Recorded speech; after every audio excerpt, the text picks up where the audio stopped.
역대상 21장 1절에서 8절입니다. 교독하겠습니다. 사탄이 일어나 이스라엘을 대적하고 다윗을 충동하여 이스라엘을 계수하게 하니라.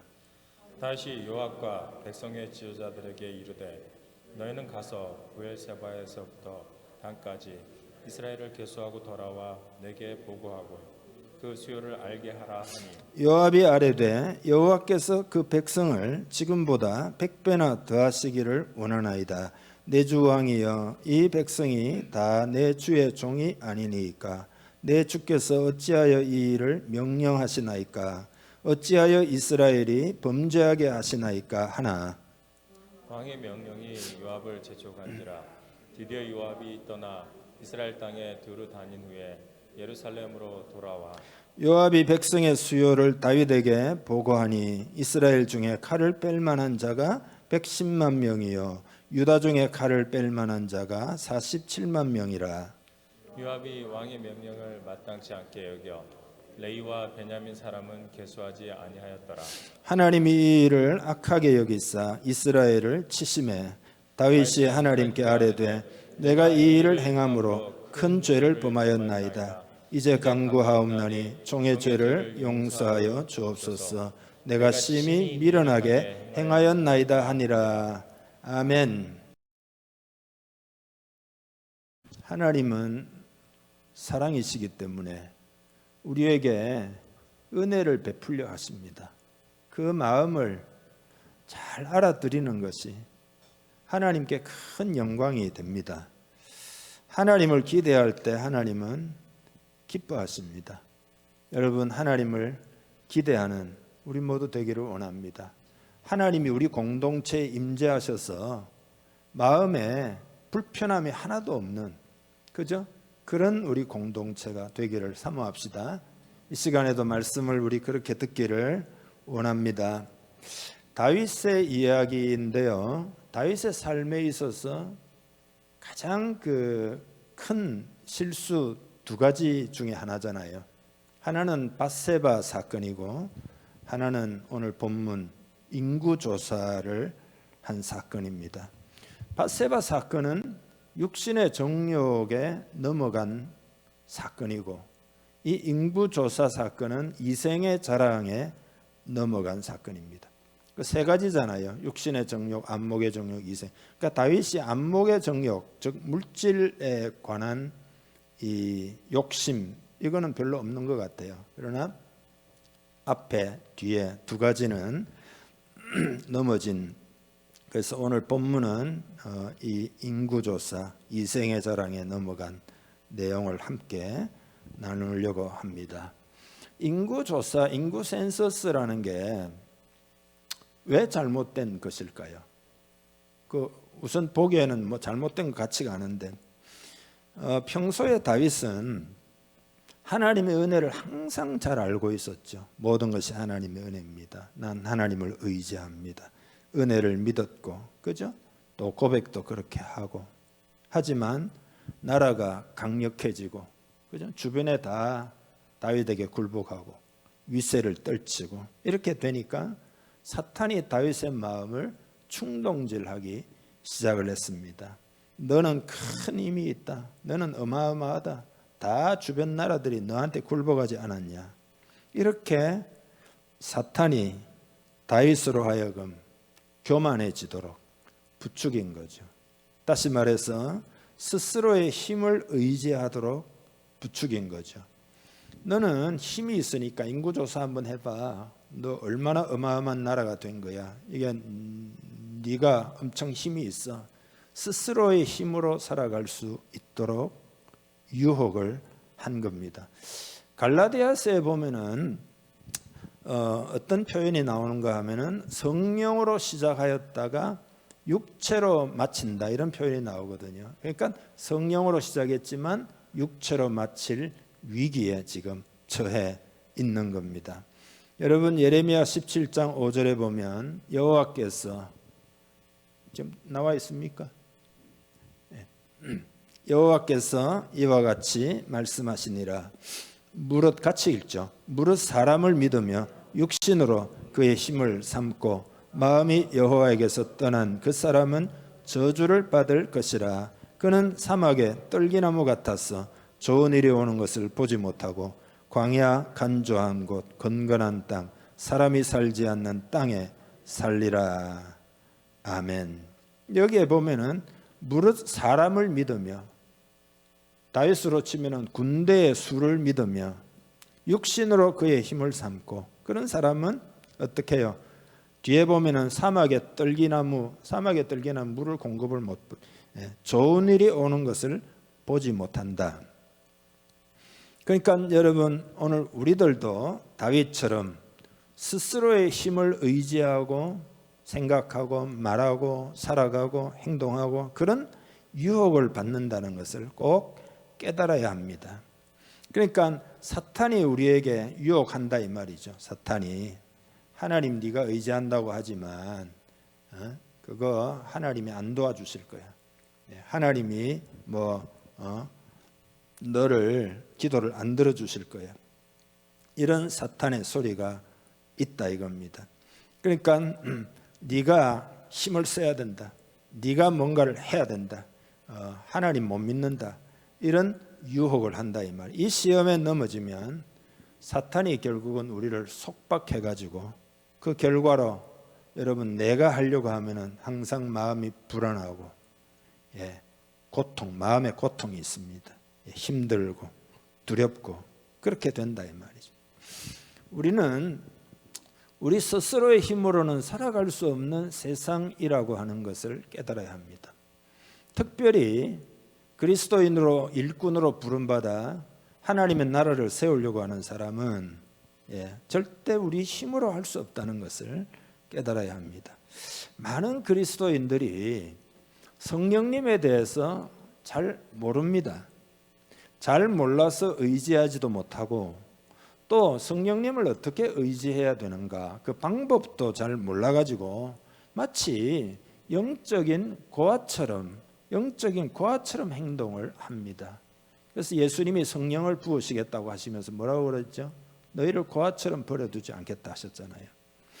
우리는 예수 믿을 때 성령님이 내 안에 오셔서 내주하시는 복을 받았습니다. 동시에 성령님을 의지해서 성령의 도우심으로 살아가는 복을 받은 줄 믿습니다. 그러니까 다른 말로 해서 은혜로 사는 것이지 내 힘으로 사는 게 아닙니다. 인생을 은혜로 살 줄 알아야 되는 거죠. 은혜로 우리는 주의 일 하는 줄도 알아야 되고 기도도 은혜로 하시고 그죠? 찬양도 은혜로 하시고 성령의 도우심으로 다 해야 됩니다. 왜냐하면 우리를 도우시기 위해서 지금 내 안에 들어와 계시다 이 말이잖아요. 어마어마한 이야기입니다. 성령님이 저 멀리 계신 것이 아니라 내 마음에 내 안에 내 중심에 들어와 계시다. 그것을 우리는 깨달아야 합니다. 그렇지만 또 한 가지 더 알아야 되는데요. 그건 뭐냐면 성령님은 강제적으로 뭔가를 하시지 않습니다. 인간에게는 자유의지가 있기 때문에 반드시 도와달라고 요청해야 됩니다. 요청할 때 기다리고 계시다가 우리에게 그 요청을 받을 때 관여하신단 말이죠. 성령님은 요청할 수 있도록 감동은 계속 주십니다. 그렇지만 내가 깨닫고 요청하면 내 삶에 개입을 해 주시는 것입니다. 그런 하나님을, 인격이신 하나님을 내 심령에 모시고 살아가는 것이 그리스도인의 삶인 줄 믿습니다. 놀라운 삶이다 이거죠. 성령님께 도움을 요청하려고 하면은 성령님이 어떤 분이시고 어떤 일을 하시는지를 잘 알아야 합니다. 그래서 대표적인 몇 가지만 많이 있지만 소개하려고 합니다. 첫째로는 성령님은 상담을 해 주십니다. 여러분의 자녀가 여러분에 와가지고 엄마 혹은 아빠 나한테 지금 상황이 이런데 좀 어드바이스를 좀 해주세요. 만약에 그러면은 여러분 어떻습니까? 기분이 엄청 좋겠죠. 왜냐하면은 존중받는 느낌이 들고 또 여러분은 자녀를 사랑하기 때문에 내 조언을 따르면은 엄청 더 기쁘겠죠. 아이들이 잘 되기를 바라기 때문에 성령님도 마찬가지다 이거죠. 상담해 주시기를 원하십니다. 말씀해 주시기를 원합니다. 인도해 주기를 원하십니다. 어드바이스를 해 주시기를 원하십니다. 근데 성령님이 그렇게 상담가이시지만 많은 사람들이 성령님의 음성을 도대체 어떻게 듣는지 잘 몰라가지고 그냥 익숙하지 않으니까 성령님께 상담하는 그 요청하는 것을 주저하는 경우가 많습니다. 그러나 여러분 좀 자신감을 가지면 좋겠습니다. 하나님은 반드시 내 안에 계시기 때문에 말씀을 하시고 내가 하나님 말씀하실 때 들을 수 있다라고 하는 것을 여러분 마음을 활짝 열어야 됩니다. 그 확신이 여러분에게 있기를 바랍니다. 성령의 인도를 우리가 어떻게 알 수 있는가 하면은요, 우선 이제 가장 기초적인 것 두 가지를 좀 나누려고 하는데요. 성령님이 우리를 인도하실 때는 마음에 평안이 있게 됩니다. 평안. 그러니까 인간의 어떤 어드바이스에는 그게 이제 성령님과 다를 경우는 평안이 없지만은, 그러나 성령님의 가르치심은 평안이 반드시 있습니다. 내 안에 계시기 때문에 성령님이 나에게 딱 말씀하시는데 불안하고 두렵고 이럴 수 없다 이 말이죠. 마음에 평안이 주어진다. 그러니까 여러분이 평안이 주어지는지를 살펴보아야 됩니다. 그래서 우리는 우리 중심이, 성령님이 나에게 평안을 딱 주실 때 우리 마음 중심이 성령님이 주시는 생각이구나 이렇게 알 수가 있습니다. 그러니까 이거는 머리로 아는 것과 다릅니다. 내 영어로 아는 겁니다. 내 마음으로 아는 겁니다. 그래서 성령님의 도움을 우리가 구할 때 마음이 평안할 때가 있고, 여러분 이게 이제 아까 내가 기초라고 말씀드렸습니다만은 어쩌면 이게 거의 대부분이다. 정말로 중요하다. 정말로 이건 절대적이다. 사실 이렇게 말할 수가 있습니다. 성령의 도우심을 구할 때 여러분의 마음이 평안할 때가 있고 그렇지 못할 때가 있습니다. 거기에 따라 여러분이 할지 안 할지를 판단해야 됩니다. 순종하는 것은 이제 그 다음 문제지만 일단은 그렇게 판단하셔야 됩니다. 성령님의 조언을 구할 때는 인간의 생각을 내려놓아야 됩니다. 이렇게 내려놓고 성령님과 일단 교통을 하셔야 됩니다. 예배하고 감사하고 찬양하고 기도하고 이렇게 성령님과 교통을 하는 가운데서 성령님 지금 이 문제에 관해서 인도받기를 원합니다. 그렇게 성령님께 주권을 딱 드리면은요, 성령님이 이것이 하나님의 뜻이다 할 경우에는 반드시 평안을 주십니다. 그러니까 여러분이 불안할 때 뭔가를 결정하시면 안 됩니다. 성령님이 평강을 주실 때 그 다음에 여러분이 판단하고 결정하고 그 다음에 행동하고 그렇게 해야 합니다. 어떤 사람은 이게 참 어렵다, 습관이 안 돼가지고, 혹시 그런 사람이 있습니까? 그런 사람은요 그냥 다른 거 없습니다. 안 해봐서 그런 겁니다.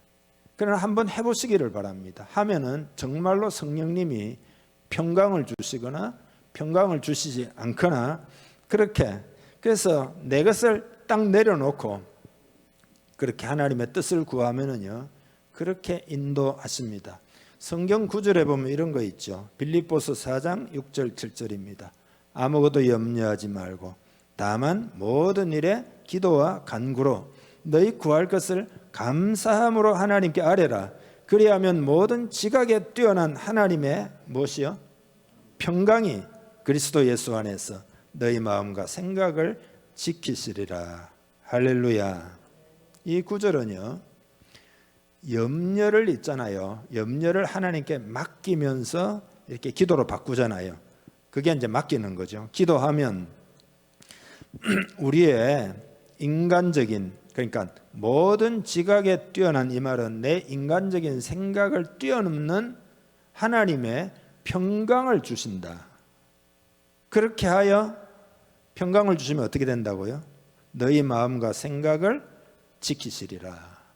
평강을 주셔서 내 마음과 생각을 지켜주기 때문에 평강이 있는 가운데서는 사탄이 어떻게 해볼 수가 없습니다. 그게 내 마음을 딱 지켜주기 때문입니다. 그러니까 평강으로 내 마음이 지켜지지 않으면 어떻게 되느냐?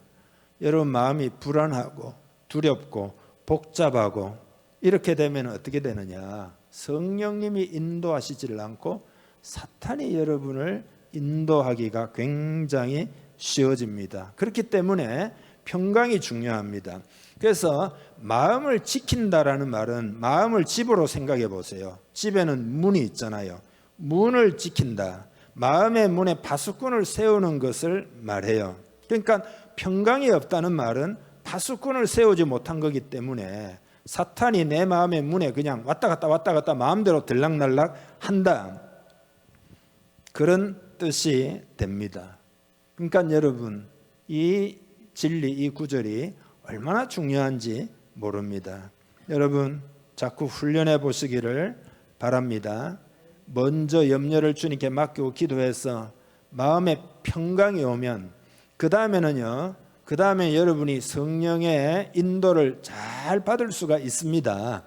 여러분이 테스트 해보기를 바랍니다. 연습해 보기를 바랍니다. 훈련해 보기를 바랍니다. 그 다음에 성령님은요 성경 말씀을 통해서 여러분에게 뭔가를 가르쳐 주십니다. 여러분이 이렇게 겸손한 마음으로 하나님의 응답을 구하면서 말씀을 읽으면은 마음에 직접 하나님이 말씀하셔요. 그 성경 구절이 마음에 크게 와닿는다 그런 뜻입니다. 그러니까 그 크게 와닿는 말씀을 통하여 내 길을 인도해 주신다라는 겁니다. 이것도 역시 마찬가지입니다. 잘 안 될 때도 계속 하시기를 바랍니다. 갓난아기가 걸음마 배우는 것하고 똑같습니다. 넘어지고 자빠지고 하다 나중에는 막 뛰어다니잖아요. 숙달되면 됩니다. 야고보 1장 5절 이에 관한 구절인데 같이 한번 읽죠. 너희 중에 누구든지 지혜가 부족하거든 모든 사람에게 후히 주시고 꾸짖지 아니하시는 하나님께 구하라. 그리하면 주시리라. 그 밑에도요. 너희가 얻지 못함은 구하지 아니하기 때문이요. 아멘. 자, 여기 보면은 아무것도 구하지 않아서 도움을 얻지 못할 뿐이다 이런 이야기잖아요. 하나님께 구하라. 그리하면 어떻게 해요? 주시리라. 너희가 얻지 못하면 그 이유가 뭐라고요? 구하지 아니하기 때문이다. 구하기만 하면 된다 이 말이죠. 제가 이제 메시지를 준비할 때 보통은 이제 주일날 오늘 밤에 다음 주일 할 거를 갖다가 오늘 예배 마치고 나면 그때부터 제가 이제 생각하기 시작하거든요. 근데 어떨 때는 뭐 정신없이 이렇게 시간을 지내고 바쁘게 지내고 또 생각을 할지라도 뭘 전해야 될지 이렇게 포착이 잘 안 되잖아요. 그러면은 월요일이든지 목요일이든지 이제 제가 마음을 가다듬고 성령님 도와주세요. 어떤 말씀을 전해야 할까요?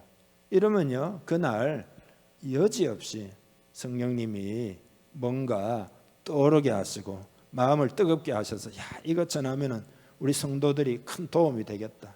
이것 전하면은 성도들에게 삶의 변화가 일어나겠다. 이렇게 성령님이 꼭 인도하신다 이 말이죠.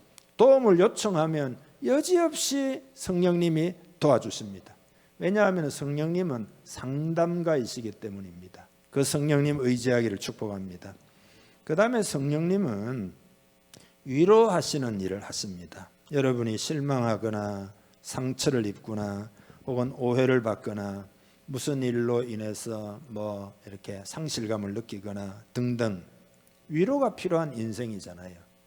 피곤하고 지칠 때도 위로가 필요하잖아요. 근데 그 위로하시는 분이 계시는데 그분이 성령님이신 줄 믿습니다. 마음을 부드럽게 하고 그리고 성령님을 구하면 여러분에게 오셔서 위로하십니다. 여러분을 마음에 격려하신다 이 말이죠.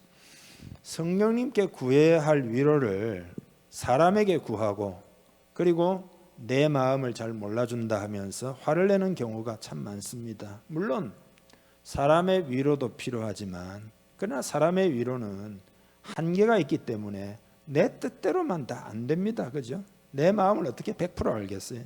그렇기 때문에 자칫 잘못하면 인간의 위로를 구하는 것만 습관이 되면 실망하기가 쉽습니다. 완전한 위로를 줄 수 없기 때문입니다. 그리고 뭔가 우리가 요청을 하거나 위로를 구하면은요, 보통 10중 8구는 그럴 만한 능력이 없기 때문에 안 됩니다. 이 인간은 능력의 한계가 역력하다 이 말이죠. 그러나 성령님은 완전하신 분이기 때문에 적당한 사람을 골라가지고 여러분에게 붙여주실 수도 있고 말씀하게 하실 수도 있고, 그리고 하나님의 성경 말씀을 통해서 위로해 주시기도 하고 여러 가지 방법으로 위로하신다 이 말이죠. 그 위로자 성령님 여러분 더욱 의지하기를 축복합니다. 세 번째로는 강하게 해주십니다. 베드로전서 5장 10절을 읽겠습니다. 모든 은혜의 하나님 곧 그리스도 안에서 너희를 부르사 자기의 영원한 영광에 들어가게 하시니가 잠깐 고난을 당한 너희를 친히 온전하게 하시며 굳건하게 하시며 강하게 하시며 털을 견고하게 하시리라. 여러분, 힘을 잃고 지쳐가지고 포기하고 싶은 생각이 들지 않습니까? 그때는 성령님께 강하게 해달라고 간구하시기를 바랍니다. 성령님은 새 힘을 주십니다. 이사야서에 보면은 여호와를 앙망하는 자는 새 힘을 얻으리니 그랬잖아요. 여러분, 이게 이론이 아니잖아요. 의지하면 새 힘을 주시는 줄 믿습니다. 그걸 경험할 수 있어요. 여러분, 사탄이 여러분을 공격하는 것 중에 대표적인 것이, 사탄은 참소자이기 때문에 여러분 마음에다가 참소, 비난을 퍼붓게 됩니다. 이게 전형적인 사탄의 방식입니다. 여러분 마음에다가 있잖아요, 막 비난을 퍼붓는 거죠. 비난을 퍼부어요. 저주를 퍼부어요. 여러분이 약하다라고 이야기하기도 하고 여러분 잘못됐다라고도 이야기하기도 하고. 근데 이때 믿음 위에 굳게 서서 버텨야 지독한 공격을 견뎌낼 수 있습니다. 사탄의 공격은 인간의 힘으로 못 버텨냅니다.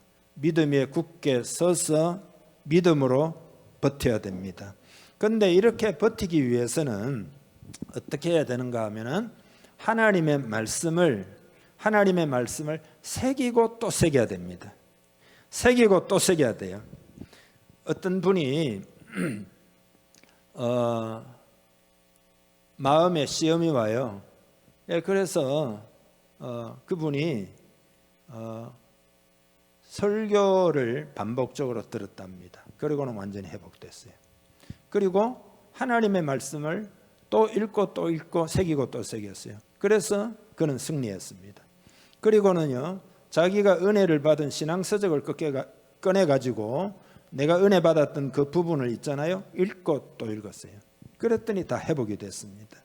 그러니까 성령님은 그렇게 우리를 강하게 해주신다. 그래서 저는 마음의 힘을 잃어버릴 때는요, 하나님의 말씀을 새기고 또 새깁니다. 내 마음에 평안이 오고 강해질 때까지 새기고 또 새겨요. 그리고 내가 은혜 받았던 책을 꺼내가지고 있잖아요, 그 책을 읽잖아요. 또 읽고 또 읽고 반복해서 그 부분을 읽고, 그러면 어느샌가 있잖아요, 큰 힘이 나게 됩니다. 얼마나 놀라운지 모릅니다. 그러니까 인간적으로 극복하려고 애를 쓰지 말고, 그러니까 여러분, 우리의 씨름은 혈과 육에 대한 것이 아니라는 거잖아요. 영은 영으로 대해야 됩니다. 능력의 말씀으로 대처해야 됩니다. 그래서 말씀을 내 마음에 새기고 새기면요, 성령님이 그 말씀을 통하여 내 마음과 내 감정을 다 다스려 주십니다. 다시 말해서 강하게 해주신다. 그래서 아주 스트레스 받는 상황, 아주 어려운 상황일지라도 하나님의 말씀을 정말로 새기고 또 새기면요, 그 말씀이 내 마음을 강하게 해주셔요.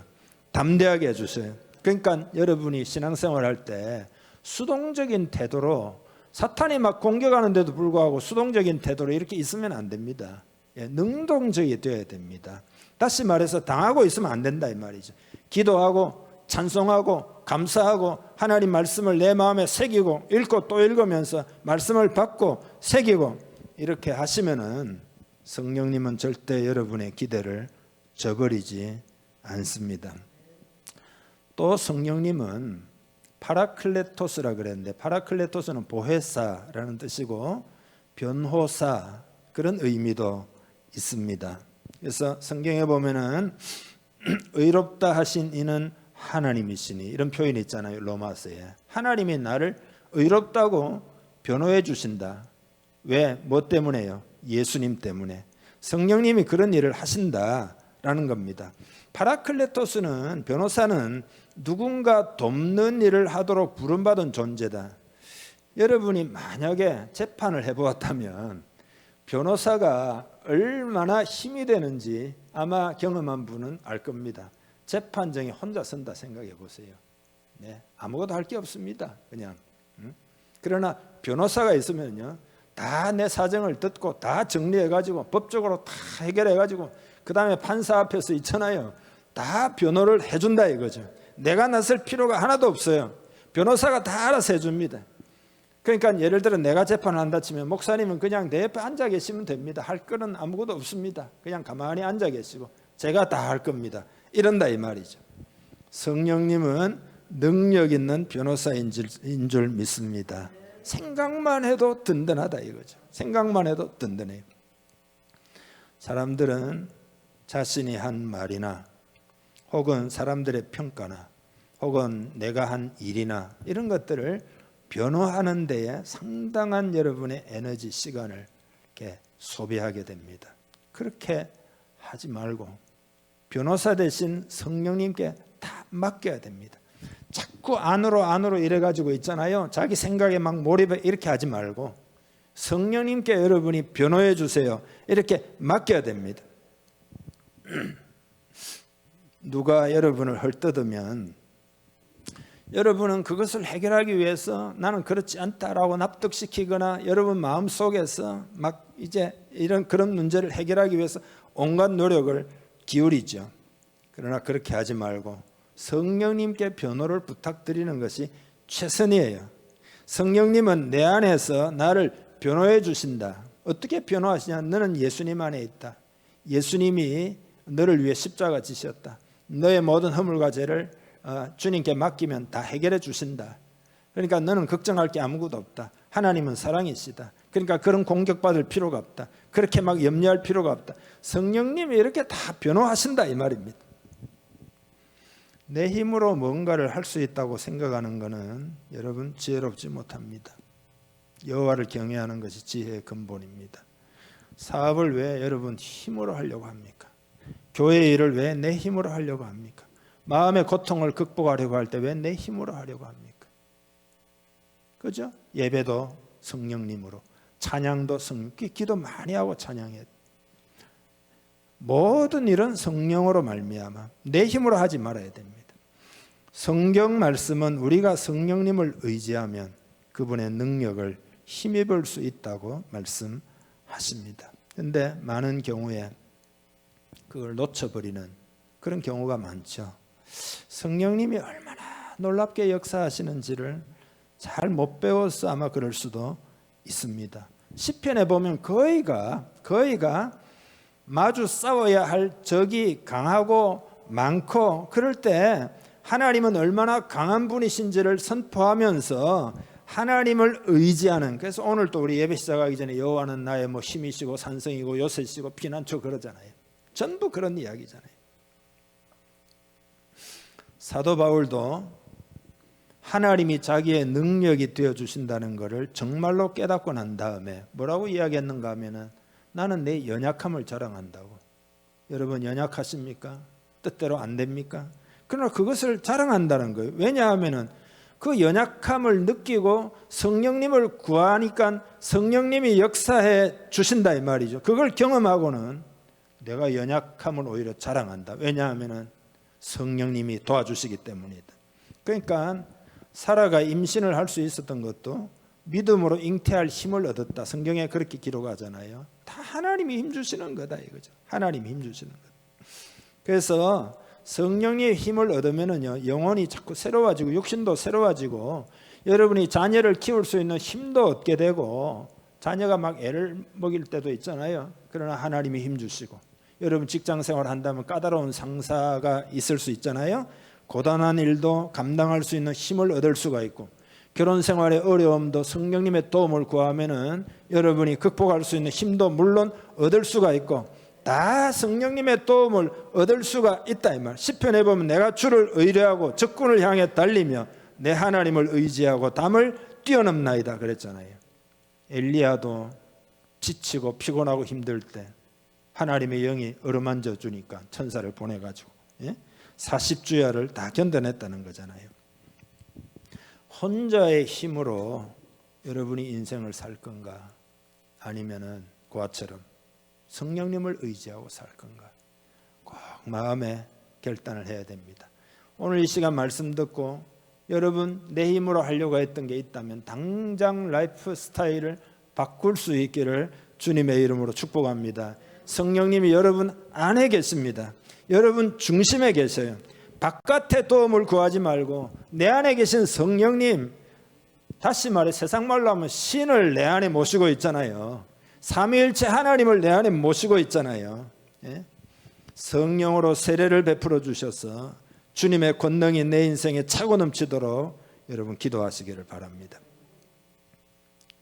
이렇게 하기 위해서 한 가지 좀 극복해야 될 부분이 있습니다. 그 뭐냐 하면은 우리의 마음이 우리도 모르게 높아져 있는 부분이 있기 때문에 높아진 마음을 이제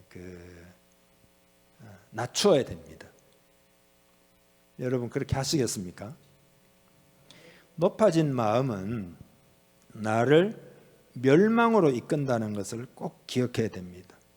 쉽게 이야기하면 내 힘으로, 성령님 의지하지 않고 내 힘으로 살면 절대 성공할 수 없다는 것을 깨달아야 됩니다.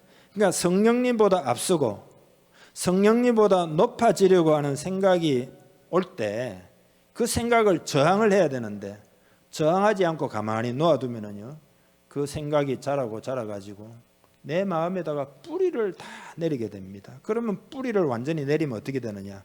거기서부터 결국은 줄기가 올라와가지고 쓴 열매를 맺게 됩니다. 그리고 그 쓴 열매가 내 인생에 있는데 그게 이제는 나를 사로잡아가지고 속박해가지고 그것이 내 인격적인 특성이 될 수가 있습니다.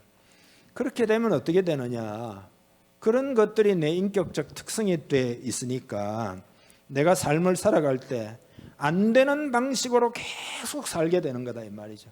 그렇게 되지 않기를 주님의 이름 축복합니다. 그래서 그거를 잠언 같은 데는 교만은 패망의 선봉이라 그랬잖아요. 그게 그런 뜻입니다. 높아진 마음 때문에 그게 패망으로 이끈다, 그런 이야기입니다. 그래서 여러분 그러면 높아진 마음이 도대체 뭐냐? 그거를 이제 분별하는 법을 가르쳐 드리겠습니다. 우리는 사실이 있고 진리가 있다는 사실을 깨달아야 됩니다. 예를 들어보면 정탐꾼 10명은 정탐을 하고 난 다음에 정말로 이 땅은 적과 꿀이 흐르는 땅이다. 그런데 그 땅에는 거인족이 있는데 안악자손의 그 안악자손들이 거인족이 있다. 그리고 우리와 비교할 수 없을 정도로 그들은 장대하고 강하다, 이렇게 보고를 했어요. 그런데 여호수아와 갈렙은 다 맞다 하지만 거인도 문제가 안 된다. 그 이유는 하나님이 이 땅을 우리들에게 주시기로 약속하셨기 때문이다, 이렇게 보고를 해요. 그러면은 10명의 정탐꾼은 그 사실을 말한 거예요. 그러나 그 사실이 진리인 것은 아닙니다. 여호수아와 갈렙이 말한 것이 진리예요. 여호수아와 갈렙이 사실을 파악하지 못한 게 아니에요. 다 알고 있어요. 안악 자손도 보았어요. 강대한 것도 보았고 성벽도 높은 것을 다 보았습니다. 그러나 진리는 뭐냐? 하나님이 그 땅을 우리들에게 주셨다. 이게 진리다. 그러니까 우리는 들어갑시다. 그 땅을 취할 수 있습니다. 그렇게 보고를 했다는 겁니다. 그러니까 여러분, 사실과 진리는 다르다는 것을 깨달아야 됩니다. 많은 사람들이 이건 사실이야 하면서 자기의 생각을 정당화시켜요. 그게 사실일 수 있지만 꼭 진실인 것은 아닙니다. 진리라고 하는 건 뭐냐 하면은 하나님이 보시는 방식으로 보는 것, 하나님이 보시는 방식, 그게 진리입니다. 예를 들어 어떤 사람이 여러분에게 상처를 주었을 수도 있습니다. 그리고 오해도 있을 수 있지만은 사실일 수도 있습니다. 그래서 여러분이 막 화를 내고 있습니다. 하지만 그거는 사실이다 이 말이죠. 진리는 그거하고 달라요. 하나님의 마음으로 그 사실을 대하는 것이 진리인 줄 믿으시기를 바랍니다. 사실만을 붙들고 하는 것은 진리를 내가 안 받아들이는 것 때문에 그게 마음이 높아진 거다. 그게 마음이 높아진 거예요. 겸손은 뭐냐? 겸손은 진리를 붙드는 게 겸손이에요. 그래서 우리는 모든 생각을 사로잡아 가지고 하나님께, 그리스도에게 복종시켜야 한다는 겁니다. 그러니까 하나님의 우리를 향한 계획이 뭐냐? 그 모든 것을 다 사로잡아 가지고 그리스도의 십자가 밑으로 가져가는 게 하나님의 계획이에요. 그게 복음의 내용이에요. 그러니까 진리가 우리 안에서 작동하지 않으면 어떻게 되느냐? 여러분, 잘못 인도를 받게 됩니다. 여러분이 왜 잘못된 인도를 받고 잘못된 결정을 하고 마음은 자꾸 더 비참해질까요? 그 이유가 뭘까요? 그건 딴 게 아닙니다. 거짓 생각에서, 사실일 수도 있다 말씀드렸습니다. 그러나 진리는 아니에요. 거짓 생각에서 자라난 줄기를 여러분이 붙들고 있기 때문입니다. 그래서 우리는 내 생각보다 하나님의 생각이 더 높다는 것을 받아들여야 됩니다. 더 높다는 걸 받아들여야 돼요. 이사야 55장 9절에 보면 이는 하늘이 땅보다 높음 같이 내 길은 너희의 길보다 높으며 어떻게 해요? 내 생각은 너희의 생각보다 높음이니라. 할렐루야.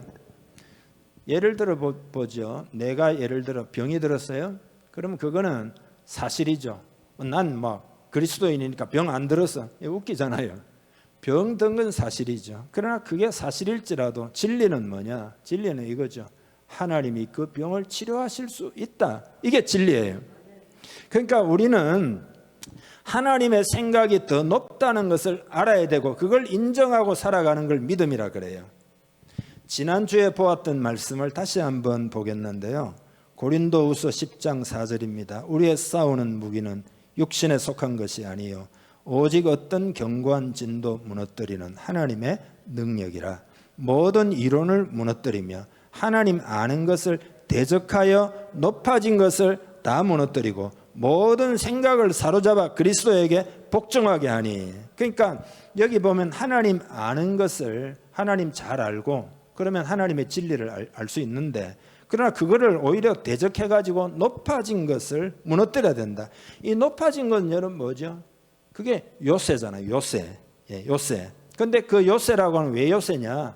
하루아침에 만들어진 게 아니에요. 사탄이 오랜 기간 동안에 여러분 마음 어릴 때부터 뭔가 하나 상처를 주어가지고 거기서부터 쌓아 올려가지고 축적시킨 거죠. 그러니까 그게 성벽처럼 요새가 된 거라. 그래서 견고하다. 그래서 견고한 진이다. 이렇게 표현하고 있어요. 그러나 아무리 그게 견고한 진이라고 할지라도 성령님은 그것을 무너뜨릴 수 있으시다 이거예요. 조건이 하나 딱 있습니다. 내가 협력해야 됩니다.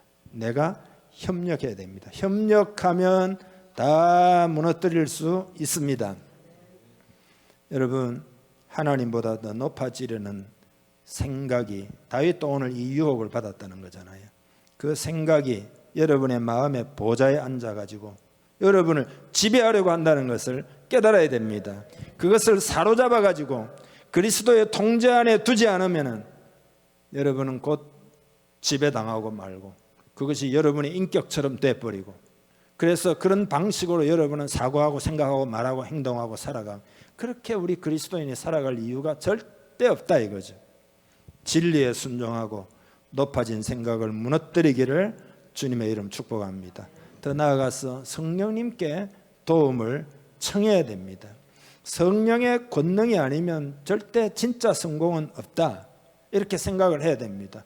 부와 명성을 얻으려고 여러분이 아무리 발부동을 쳐봐도 결국에 남는 것은 좌절과 공고함 뿐이라는 것을 우리는 깨달아야 합니다. 다 경험해야 깨닫는 겁니까?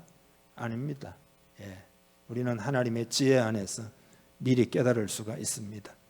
도움이 필요한 인생입니다. 성숙이 뭐냐 여러분이? 성숙은 내 인생에는 도움이 필요하다를 아는 것이 성숙입니다. 나 혼자 뭐든지 다 할 수 있다. 이거는 성숙이 아니에요. 어린아이예요. 어린아이는 다 그렇죠. 내가 뛰어내릴 수도 있고 슈퍼맨스 나를 수도 있고 뭐 다 할 수 있다 이렇게 생각해요. 성숙은 도움이 필요하다. 성도의 도움이 필요하고 교회 공동체가 필요하고 무엇보다 하나님의 도움이 필요하다. 이게 성숙이에요. 내 힘대로 다 해보고 싶은 거는 교만이에요. 그래서 오늘 다윗이 이 유혹을 받았다 그런 거죠. 여호와께서 집을 세우지 아니하시면 세우는 자의 수고가 헛되고 여호와께서 성을 지키지 아니하시면 파수꾼의 깨어 있음이 파수꾼이 깨어 있다는 말이 뭡니까 여러분? 촘촘히 전부 보초를 쓰고 그것도 다 헛되다. 일단은 헛되고요. 그 다음에 내가 세워가지고 내 열심히 세워가지고 이렇게 어느 정도 세웠다 할지라도 그게 오래 못 갑니다. 그래서 여러분 겸손한 사람 되기를 바랍니다. 여러분 혼자 고민하시면 안 됩니다. 하나님이 왜 개인적으로 하나님 만나면 되지 왜 교회를 주셨을까요? 그건 혼자 살면 안 된다는 뜻입니다. 아니 아담이 혼자 살면 되지 뭐 하려고 이불을 옆에다 붙여줬어요? 돕는 배필을 주셨다는 거잖아요. 왜 성령님을 보내셨어요? 내 힘으로 살 수 없다 이거예요. 도움이 필요하다 이거예요. 그러니까 자존심 있잖아요. 자존심. 도움을 청하지 못하도록 만드는 괴물이 바로 자존심이에요. 그 헛된 자존심을 그 괴물이라 이렇게 생각하면 됩니다. 그러니까 인간은 자꾸 독립적이 돼요. 뭐 문제만 있으면 여러분 차단을 하고 혼자 생각하고 혼자 결정하고 혼자 자기 자신에게 어드바이스하고 이렇게 살면은요 그건 안 되는 겁니다. 인생은 도움이 필요하다는 것을 깨달아야 됩니다. 더 나아 가장 중요한 것은 성령님을 전적으로 의지해야 됩니다. 예, 그렇게 살라고 우리 마음에다가 하나님의 삼위 성령님이 오셨다 이 말이죠. 야고보 4장 6절에 보면 그러나 더욱 큰 은혜를 주시나니 그러므로 일렀으되 마음이 교만한 자를 물리치시고 겸손한 자에게 은혜를 주신다 하였느니라. 이스라엘 백성이 광야에서 마음이 겸손하지 않고 완고하니까 계속해서 그 광야를 열흘 11일이면 가나안 땅 갈 수 있는데도 40년 동안 왔다 갔다 왜 그런 거예요? 왜 그런 거죠? 예, 그 마음의 고침을 받아야 됩니다. 성령님의 도우심을 자꾸 여러분은 오히려 거부하고 하나님을 여러분들이 자꾸 어드바이스 해주려고 애쓰는 사람들도 있어요. 하나님 이렇게 하시고 저렇게 하시고 이렇게 해주시고 저렇게 해주시고 그리고는 즉시 들어주지 않는다고 불평을 해요. 여러분 그렇게 하지 말고 바꾸어야 됩니다. 그리고 어떤 사람은 하나님의 도우심을 이렇게 잘 안 받고 마음이 의기소침한 사람들이 있습니다. 나 같은 사람을 하나님이 신경을 써주실까? 수억의 사람들이 다 손길을 기다리고 있을 텐데 나한테 그렇게 하나님이 관심을 정말로 기울이실까? 이런 사람들도 혹 있습니다. 그러나 여러분 수많은 사람들을 하나님이 돌보고 계시기 때문에 바쁘신 것은 사실이지만 모든 사람을 동시에 다 돌봐주실 수 있는 전능하신 하나님이신 줄 믿습니다. 그러니까 성령님이 내 안에 개인으로 다 들어오셔서 기름 부으시고 역사하시고 나와 함께 거하시는 거잖아요. 우리가 중요한 사실을 신앙생활 할 때 잊고 살아갈 수 있습니다. 이게 뭐냐 하면은 하나님은 내가 하나님 정말 도와주세요 라고 하는 그 말을 듣기를 정말로 원하신다는 사실입니다. 정말로 원하신다. 늘 듣기를 원하십니다. 제발 나한테 이야기만 해라. 이야기만 해라. 듣기를 원한다. 듣기를 원한다. 이렇게 하나님이 말씀하신다는 것을 꼭 깨달아야 합니다. 결론입니다. 정리해보죠. 우리 영적인 삶에는 사단이 역사하기 때문에 인간의 의지력만으로는 어림도 없다는 것을 다시 한번 말씀드리고 마음이 겸비해져서 성령님의 도우심을 꼭 구해야 합니다. 그러면은 성령님이 오셔서 즉시로 역사해 주십니다. 그런 성령님을 모시고 있는 것을 기뻐하시기를 바랍니다. 감사하시기를 바랍니다. 오늘부터 여러분 결단하고 성령님, 난 성령님께 도움을 요청하겠습니다. 그래서 성령님과 함께 교통하고 살아가고 도움을 받고 또 성령님께 영광을 올려드리고 이런 경험이 풍성해져야 됩니다. 종교 생활이 아니에요. 하나님과 함께하는 생활이란 말이죠. 그런 여러분이 되시기를 주님의 이름으로 축복합니다. 기도할 때 여러분의 힘으로 살려고 했던 것을 다 내려놓고 십자가 보혈로 그 교만함을 씻어달라고 기도하시기를 바랍니다. 하나님 사랑이 많으셔서 오셔서 다 용서하시고 씻으시고 새롭게 하시고 새롭게 출발하도록 은혜를 부어주십니다. 그리고는 성령님이 임하여 주셔서 성령님과 함께 모든 일을 하게 하여 주옵소서.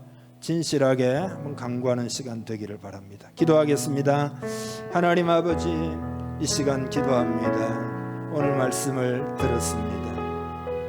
이 말씀으로 인하여 감사하고 찬양합니다. 하나님은 얼마나 놀라우신 하나님이신지, 성령님은 얼마나 좋으신 분이신지 보혜사로 오셔서 우리 안에 계시고 도와주심을 감사합니다. 내 힘으로 살려고 했던 그 모든 주여 주여 용서해 주옵소서. 스스로의 힘으로 살려고 했던 교만함을 깨트려 주시고 나의 모든 생각을 사로잡아 그리스도에게 복종시키는 오 아버지 우리가 되도록 은혜를 부어주시기를 원합니다. 주여 이 믿음을 주옵소서. 성령을 부어주옵소서. 성령님을 요청하고 성령님을 구하고 성령으로 충만함 받고 기름 부음 받아서 주여 하나님의 도우심으로 살아가기를 원하옵나이다. 주여 역사해 주옵소서.